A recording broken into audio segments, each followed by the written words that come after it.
तो आज यहाँ हम लोग समझने वाले हैं कि do stock market indicators actually work. क्या सच में इंडिकेटर्स से हम लोग पैसा अर्न कर सकते हैं यहाँ स्टॉक मार्केट में, या फिर ये इंडिकेटर्स लैगिंग होते हैं, या फिर यहाँ पे रियलिटी ही कुछ और है। तो चलिए उसको समझते हैं।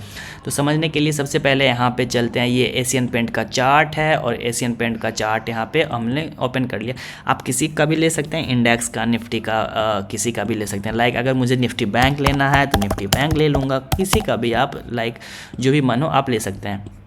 तो यहाँ पे देखिए इंडिकेटर्स में देखिए तमाम तरह के इंडिकेटर्स हैं। Accumulation, advance decline, Aroon, Bollinger bands, chop zone, आप देखिए EMA, ease of movement, Fisher transform, MSCD, on balance volume ratio, spread, TRIX, देखिए ए टू जेड तमाम तरह के यहाँ पे इंडिकेटर्स हैं। Zigzag, Williams percentage R, हर एक तरह का वॉल्यूम ऑसिलेटर, वॉर्टेक्स इंडिकेटर, हर एक तरह की इंडिकेटर है। अल्टीमेट ऑसिलेटर, देखिए ट्रू स्ट्रेंथ इंडिकेटर, यहाँ पे बहुत इंडिकेटर। लाइक जो फेमस इंडिकेटर है मैं उसकी बात करता हूँ। ओके, लाइक जो फेमस इंडिकेटर बॉलिंजर बैंड्स है, तो बॉलिंजर बैंड्स की मैं बात करता हूँ। तो बॉलिंजर बैंड्स में क्या होता है कि बॉलिंजर बैंड्स में दो लाइन होता है, ठीक है। ये हम लोग का अपर लाइन हो गया, ये होता है बॉटम लाइन, और इसको कहते हैं मीडियन, ठीक है।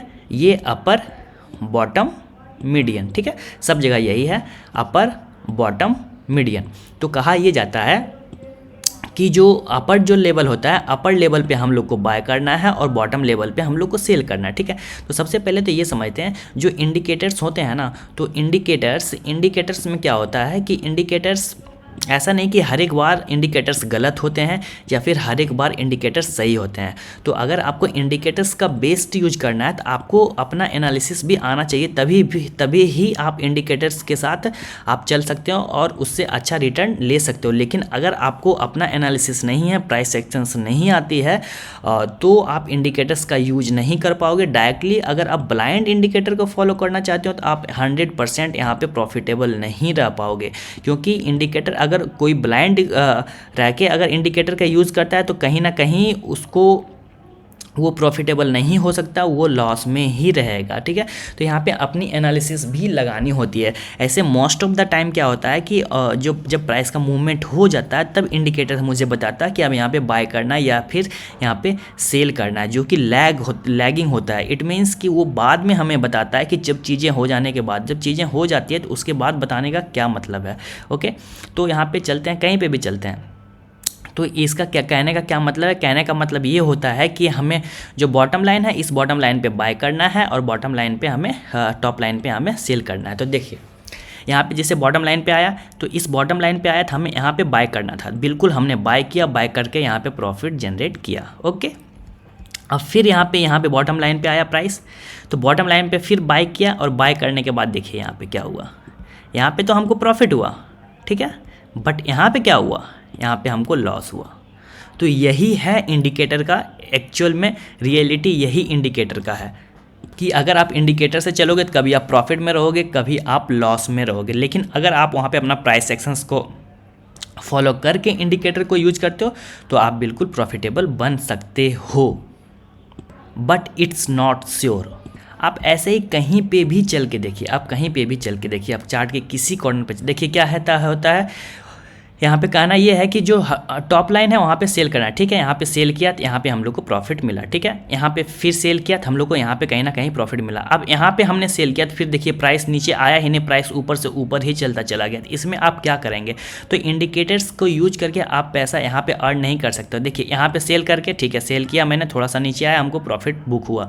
लेकिन यहाँ पे जब हमने सेल किया तो फिर क्या हुआ, ये प्राइस तो ऊपर ही चलती चली गई ना, थोड़ा सा प्रॉफिट मिला और कितना बड़ा हम लोग को लॉस मिला। तो ये सही चीज़ नहीं है इंडिकेटर्स का। हर एक इंडिकेटर्स में सेम चीज़ हो रहा। देखिए यहाँ पे क्या है, टॉप लाइन पे हम लोग को बाय करना रहता है, तो यहाँ पे हम लोग को टॉप लाइन पे हम लोग को सेल करना रहता है और बॉटम पे बाय करना रहता है।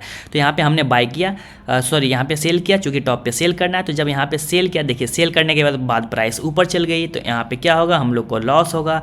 और फिर क्या है, बॉटम पे हम लोग को बाय करना रहता है, बाय करने के बाद प्राइस नीचे आ गई, तो यहाँ पे क्या होगा, यहाँ पे हम लोग को लॉस होगा। तो इंडिकेटर्स का यूज करके आप मनी अर्न नहीं कर सकते स्टॉक मार्केट में। इट्स द मतलब ये एक्चुअल में ट्रूथ है। और अगर वैसा ही इंडिकेटर रहता तो यहाँ पे जो 90% जो डेटा है लॉस करने वाले का, सेबी का, तो वो डेटा रिवर्स हो जाता ना। और देखिए तमाम तरह के यहाँ पे इंडिकेटर, अगर इंडिकेटर का यूज हो अगर सही रहता है तो 100 और 200 इंडिकेटर की यहाँ पे ज़रूरत ही नहीं थी। देख 2 इंडिकेटर यहाँ पे काफ़ी थी। आप किसी भी इंडिकेटर को लगा लीजिए, लाइक मैं अगर यहाँ पे सपोर्ट रेसिस्टेंस का इंडिकेटर या सुपर ट्रेंड किसी का भी यहाँ पे लगाता हूँ तो आपको सब में एक ही चीज़ मिलेगा। ओके, कहीं दूसरा चीज़ यहाँ पे आपको नहीं मिलेगा। आप किसी कोई भी इंडेक्स, जैसे मान लिया RSI लगाए, ठीक है, RSI, लेकिन RSI तो यहाँ पे नहीं होगा काम, क्योंकि देखिए अब मैं बॉलिंजर बॉन्ड को हटा देता हूँ कुछ टाइम के लिए। देखिए RSI में क्या कहा जाता है कि जब 70 से ऊपर आता है, देखिए यहाँ पे है 70, 50, 40, ये रिलेटिव स्ट्रेंथ इंडेक्स RSI का फुल फॉर्म होता है। तो इसमें कहा यह जाता है कि जब भी हमारा प्राइस RSI का वैल्यू अगर 70 से एवब हो जाता है तो वहाँ पे हम लोग को सेल करना चाहिए, ठीक है, चूँकि वो ओवरबाउट जोन में होता है। ओके, और अगर 30 के आसपास होता है तो हम लोग को वहाँ पे बाय करना चाहिए, ठीक है, 30 के आसपास बाय और 70 के आसपास सेल करना चाहिए। देखिए यहाँ पे लेवल 70 का है, ये 70 पे हम लोग सेल करेंगे। देखिए प्राइस कहाँ गया, ठीक है, ऐसा नहीं कि हर एक बार यहाँ पे उल्टा ही होता है। देखिए यहाँ पे लेवल 30 था, देखिए ये लेवल, जिससे देखिए यहाँ पे लेवल 30 है, 30 का लेवल है, तो यहाँ पे 30 पे बाय करना था, बाय करने के बाद प्राइस ऊपर गई। तो आप हमेशा मतलब कि कभी आप प्रॉफिट में रहोगे, कभी आप लॉस में रहोगे अगर आप इंडिकेटर का यूज करोगे। तो यहाँ पे क्या है, यहाँ पे कहीं पे भी देखिए यहाँ पे क्या करना था, हम लोग को सेल करना था। तो अगर हम लोग यहाँ पे सेल करते, जस्ट ए सेक, तो देखिए कहीं ना कहीं थोड़ा बहुत हम लोग को यहाँ पे प्रॉफिट होता, ठीक है। नीचे के लेवल पे हम लोग को यहाँ पे बाय करना था। अगर यहाँ पे हम लोग देखिए ये जो लेवल है यहाँ पे बाय का लेवल है। ओके, यहाँ पे जब मैं कर्सर रख रहा हूँ तो सेम कर्सर यहाँ पे कैंडल पे भी जा रहा। तो देखिए यहाँ पे हमने कर्सर रखा तो यहाँ पे हम लोग को बाय करना है। बाय करने के बाद क्या हुआ, प्राइस फिर फॉल की, तो जो कि एक सही चीज़ नहीं है कोई भी इंडिकेटर।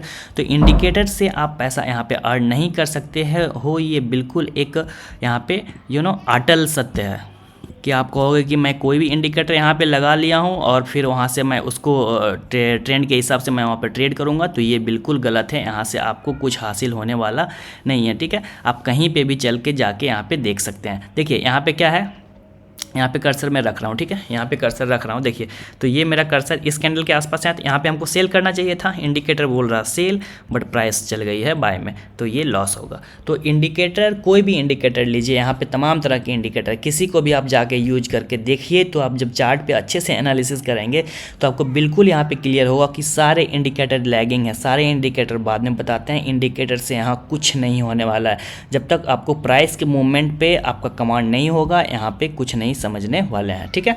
तो इंडिकेटर बस एक इंडिकेट करता है कि हाँ यहाँ से प्राइस मोमेंटम ऊपर जा सकती है या नीचे जा सकती है, बट आपको यहाँ पे सियोरिटी कुछ भी नहीं मिलेगा। तो इंडिकेटर के बेस पे आप ट्रेडिंग करके यहाँ पे अर्न नहीं कर सकते हो। तो ये इंडिकेटर का ट्रूथ है। ओके, तो यहाँ पे हम लोग ने 2 इंडिकेटर की बात की, और भी कई इंडिकेटर है, आप जाके देखिएगा तो सारी चीज़ आपको क्लियर हो जाएगा। Okay, so thank you for watching, bye for now.